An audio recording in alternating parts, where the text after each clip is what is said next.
You got to do another set of 1,000-pound squat for a double, but it's not going to make you 1 ounce stronger. Why do it?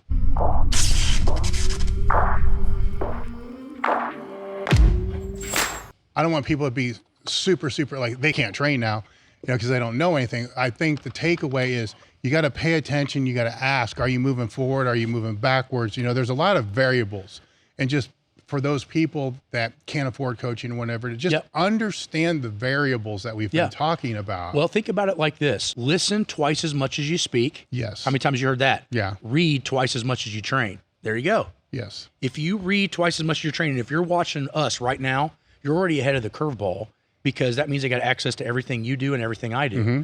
So the point is now, if you're willing to put the time, effort, and energy into training, why are you not willing to put the time, effort, and energy into reading? And that's why, again, that's something I've never understood, because it still is my passion, but it's kind of not my business, But Sure. I'm still spending an hour or more every day just reading shit. We will always be intrigued, because it's what we're always looking for, the best way. And there is no best way. Yeah. I don't want to get anybody misconstrued. There is no best way, but there is always the pursuit of perfection. Yes. And you will always find the best way that you know how, by having that pursuit of perfection. And that's the thing is, I hate status quo and I hate doing average shit.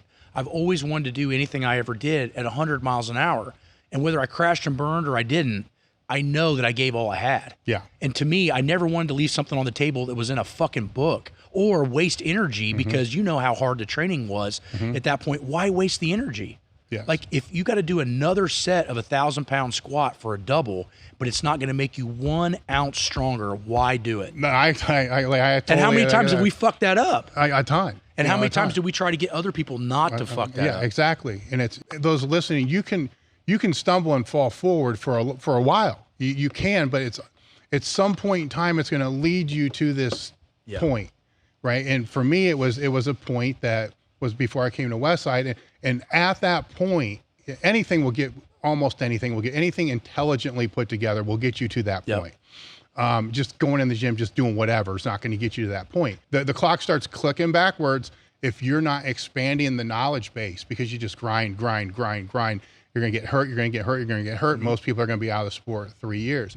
Once you get to that point, all these things we're talking about matter even at the beginning, but they highly matter. Highly matter at that point if you want to get to your ultimately best ever. Well, it's a double-edged sword, because you have to be patient, but you are on a time clock. Yes. You will only be 30 years old for 1 year. You'll only be 29 for 1 year. And as those years accumulate, the mileage in which you either did not occur or did occur is going to change how you can adapt to your training, because once your joints are pissed, it doesn't matter how big and strong your muscles are, you're not going to squat maximum weights. You're not going to bench maximum weights. If your shoulders feels grenaded, your bench just drops 100 pounds. There's just certain types of level of pain in the joint that the body's just not going to let you work through. And you need to stay away from those particular areas. And I find that a lot of the training protocols are going back into the archaic days from 50 years ago, and not in Soviet Union 50 years ago, like the stupid shit, the guys were doing in the 60s and 70s. Those things, what you start realizing is the mileage that they're incurring in that is never going to let them get to genetic potential, because they're not going to last long enough. No, I feel Louis felt the same way. A lot of those guys could have been better. Oh, way better. Way better. But imagine how strong would have Kaz been if he'd have trained smart. Yes. I talk to him about that personally at Swiss every year. He pats me on the back. He's like, "You're the most solid dude I've ever seen," even though he was way bigger than me. He's still bigger than me. And I'm like, "Yeah, man, it's training smart." He goes, "Well, where have you had injuries and fucked up?" I'm like, "Nowhere." He goes, "What?" And I'm like, "Yeah, man." I was like, "Something hurts. I back off. I change this. I move that.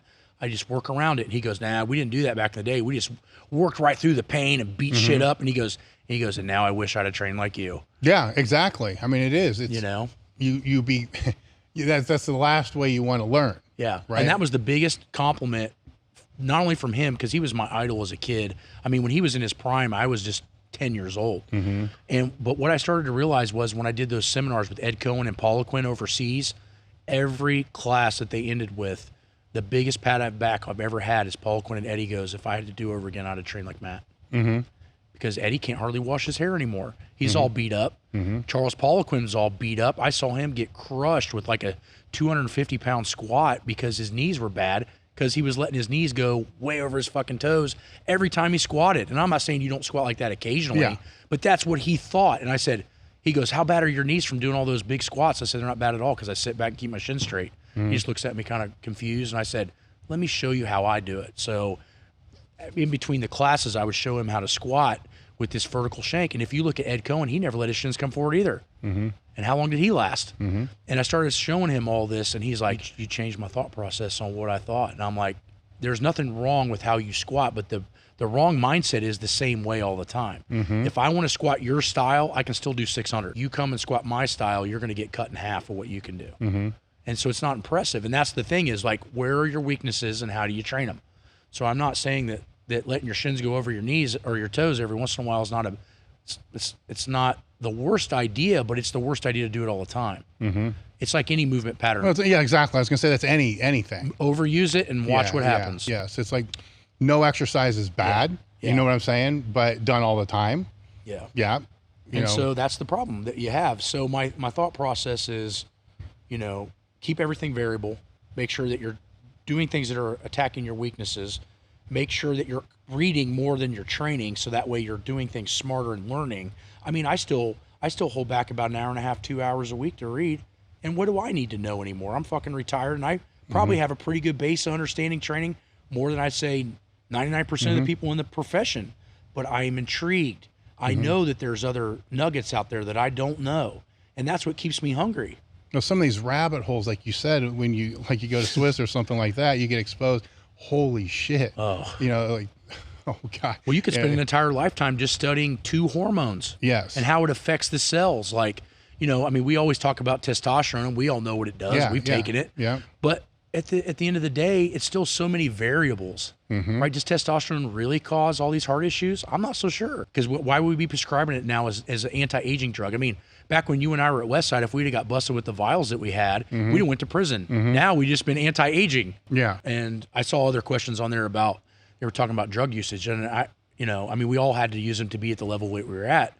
But I always got more out of less, because if I didn't feel athletic and I felt like I couldn't breathe, or I felt my blood pressure was too high, I was weaker, no matter how much that took.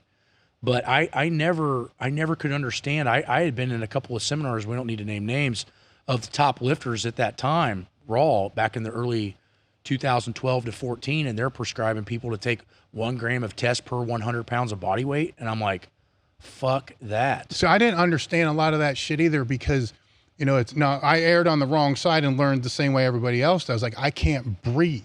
Right. And some of the things too, I remember we would switch out and we'd take Anadrol before meet. So it's just a 50 milligram tablet or whatever. And it'd be like last 4 weeks, fucking muscle pulls, people's noses are bleeding all over. And, Louis like, this shit, this shit has to stop. You can't, you guys are fucking, because everybody's like getting hurt and all this. And I'm like, fuck it. We'll just take half, or we won't do it at all.